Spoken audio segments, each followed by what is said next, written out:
Il restera à jamais une figure de la Méditerranée. Napoléon suscite toujours autant la passion. La preuve avec l'un des 19 bicornes authentifiés de l'empereur. Ce chapeau, porté alors que Bonaparte était premier consul, a battu tous les records lors d'une vente aux enchères d'objets lui ayant appartenu. Il a été adjugé à plus d'1 884 000 euros, avec les frais s'il vous plaît. L'acheteur est un industriel sud-coréen, regardez. 1 500 000 euros, j'adjuge, pas de regret.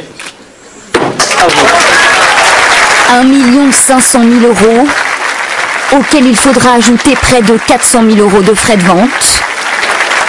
Voici l'homme qui vient d'acquérir le très convoité chapeau de Napoléon.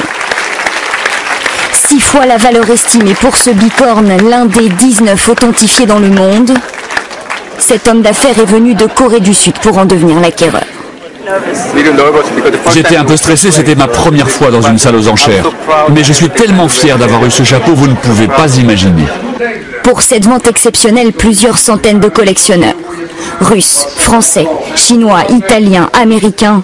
Des passionnés prêts à tout pour tenter d'arracher l'un des 1000 objets mis en vente. 130 000, 140 000, 150 000. Alors quand les prix s'envolent, l'attention est palpable. C'est stressant, c'est assez angoissant. Surtout s'il y a un objet qui vous plaît et que vous le voulez à tout prix. C'est très dangereux ce genre de vente parce qu'effectivement il y a le feu des enchères et on a tendance après à s'enflammer et à peut-être aller bien au-delà de ce qu'on avait prévu au départ. 850 000. Vous avez un budget? Oui, j'ai une idée. À peu près 90 000 euros pour l'ensemble de la vente. 1500, ça dépend. Mais pour Napoléon, certains ont déjà investi beaucoup plus. En plein cœur de Paris, l'un des plus grands collectionneurs français nous a ouvert ses portes. Bonjour, bienvenue chez l'empereur. Il a le look d'une star des années 70, mais celui qu'il admire depuis toujours trône dans toutes ses pièces. Là, vous avez le grand portrait de Napoléon Ier en costume du sacre. C'est l'exemplaire qui était au Palais des Tuileries.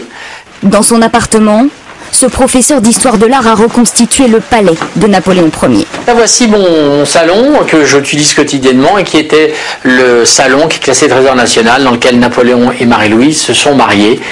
Et c'est comme si vous y étiez. Je vis vraiment comme vivait un homme de 1800 à 1810, 1815. La seule chose que j'ai en plus, c'est l'électricité et le chauffage central. Du sol au plafond, des trésors de l'Empire, 2000 objets authentiques.